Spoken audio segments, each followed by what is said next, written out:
திருச்செந்தூர் கோயிலிலே வேளாடணும் சண்முகா,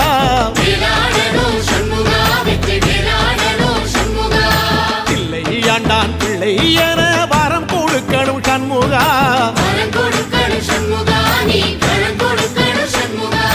கண்ணுபடும்படி சண்முகா இந்த காலம் முழுவதும் சண்முகா, உன்ன நினைக்கிற சண்முகா நல்ல செல்வம் பொழிக்கணும் சண்முகா, சொன்ன வரங்களை அள்ளி கொடுக்கிற கொடை வள்ளலே சண்முகா, கோடி வணக்கம் சண்முகா, பல கோடி வணக்கம் சண்முகா.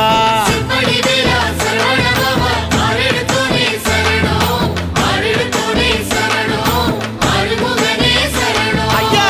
மருதமர சத்தியமாகும் அறுபடைய சண்முகா, தங்கரதா ஏறி வந்து நீ எட்டி பாறையா சண்முகா,